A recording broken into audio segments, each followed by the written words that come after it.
Riana di bulan Mei selalu dimulai dari satu langkah kecil, dan untuk itulah kami memulainya dari saat ini.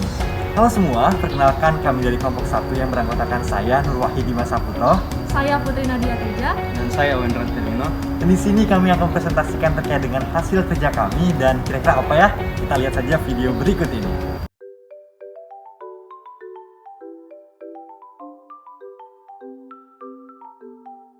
Bumi merupakan tempat yang nyaman bagi makhluk hidup. Bumi memiliki suhu yang tepat bagi tumbuhan dan hewan termasuk manusia untuk berkembang. Mengapa bumi begitu istimewa? Nah, salah satu alasannya adalah efek rumah kaca. Rumah kaca adalah bangunan dengan dinding kaca dan atap kaca. Kaca bening memungkinkan sinar matahari menyinari rumah kaca sekaligus menjebak panas matahari di dalamnya. Beginilah cara rumah kaca menjaga tanaman tetap hangat bahkan di malam hari dan di musim dingin. Bumi tidak dikelilingi oleh kaca, tetapi dikelilingi oleh lapisan gas yang disebut atmosfer. Pada siang hari, matahari bersinar menembus atmosfer yang menghangatkan permukaan bumi. Setelah matahari terbenam, permukaan bumi mendingin. Hal ini melepaskan panas kembali ke udara. Tapi sebagian dari panas itu terperangkap oleh gas-gas di atmosfer. Gas-gas yang memerangkap panas ini disebut gas rumah kaca. The Intergovernmental Panel on Climate Change dalam kajian dan laporannya hanya berfokus pada 4 jenis gas rumah kaca, yaitu karbon dioksida, nitrogen dioksida, metana, gas-gas terfluorinasi seperti hidrofluorokarbon, perfluorokarbon, dan sulfur heksafluorid. Berbagai macam gas ini memiliki sifat khusus yang dapat meneruskan radiasi gelombang pendek atau cahaya matahari, tetapi menyerap dan memantulkan radiasi gelombang panjang atau radiasi balik dari bumi yang bersifat panas sehingga menyebabkan suhu atmosfer bumi meningkat. Menumpuknya gas tersebut akan menimbulkan keadaan bumi seperti keadaan di dalam rumah kaca yang selalu lebih panas dibandingkan suhu udara di luarnya. Dari pemaknaan inilah gas tersebut kemudian dikenal dengan istilah gas rumah kaca. Bogor kenapa sekarang panas banget ya, Put ya? iya sih. Kayaknya dulu waktu aku masih kecil kesini nggak sepanas ini deh. Ya kata mama aku juga, kayak cuaca di bumi ini sekarang udah mulai panas banget ya sih. Nah, teman-teman, yang tadi itu merupakan salah satu contoh dari efek gas rumah kaca, yaitu naiknya suhu rata-rata di permukaan bumi tiap tahun. Oleh karena itu, tadi Dimas dan Pute merasakan bahwa suhu di Bogor dulu itu dingin, kok sekarang bisa panas. Nah, salah satu penyebabnya yaitu gas rumah kaca. Berbicara mengenai efek rumah kaca, apakah efek rumah kaca memiliki manfaat? Nah, secara alamiah, gas rumah kaca dihasilkan dari kegiatan manusia sehari-hari. Namun sejak tahun 1950-an, emisi gas CO2 meningkat secara drastis yang disebabkan oleh semakin majunya industri yang berbanding lurus dengan konsumsi energi. Efek rumah kaca sejatinya dibutuhkan untuk menjaga suhu bumi, agar perbedaan suhu antara siang dan malam tidak terlalu besar. Namun efek rumah kaca yang berlebihan akan menyebabkan pemanasan global di mana suhu di bumi akan naik secara signifikan yang ditandai dengan hal-hal antara lain mencairnya es di kutub, rusaknya ekosistem, naiknya ketinggian permukaan air laut, dan perubahan iklim yang ekstrim.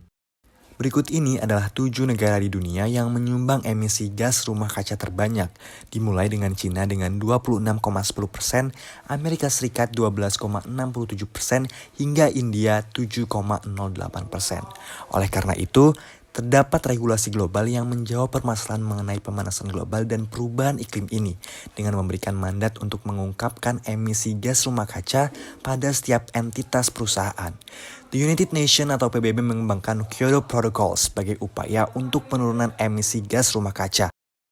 Pemerintah Indonesia juga merespon upaya penurunan emisi gas rumah kaca dengan mengeluarkan Undang-Undang Nomor 17 Tahun 2004 tentang pengesahan Kyoto Protocol to the United Nations Framework Convention on Climate Change. Komitmen Indonesia untuk mengurangi emisi gas rumah kaca juga dapat dilihat dari dikeluarkannya Peraturan Presiden Nomor 61 Tahun 2011 tentang Rencana Aksi Nasional Penurunan Emisi Gas Rumah Kaca. Nah, untuk memuluskan transisi tersebut, Indonesia telah berkomitmen untuk menurunkan emisi gas rumah kaca pada tahun 2030 sebesar 29% dengan kondisi business as usual. Dan apabila berkolaborasi dengan dunia internasional, dapat ditingkatkan menjadi 41%. Selanjutnya, guna mencapai komitmen tersebut, pemerintah telah merencanakan dan mulai mengimplementasikan beberapa langkah strategis pada beberapa sektor kritikal perubahan iklim, yaitu sektor forestry and other land uses atau FOLU, energi, pertanian, pengolahan limbah, serta Industrial Process and Product Uses atau IPPU. Pada sektor volume, Indonesia telah berhasil mengendalikan kebakaran lahan dan hutan yang turun hingga 82% di tahun 2020. Indonesia juga telah melakukan rehabilitasi hutan mangrove dengan target seluas 600.000 hektar sampai di 2024 yang merupakan terluas di dunia.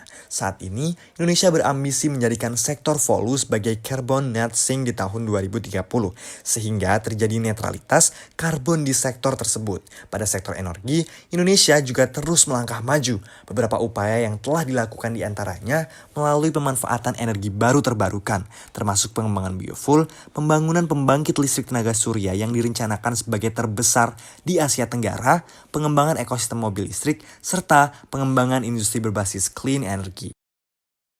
Untuk mengurangi dampak perubahan iklim, perlu mitigasi dengan menggunakan berbagai teknologi di semua sektor.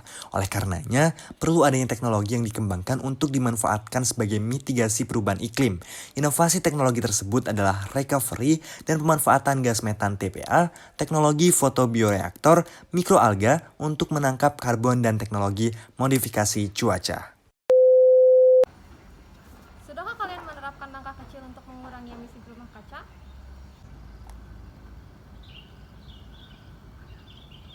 Kalau belum, yuk mulai dari sekarang.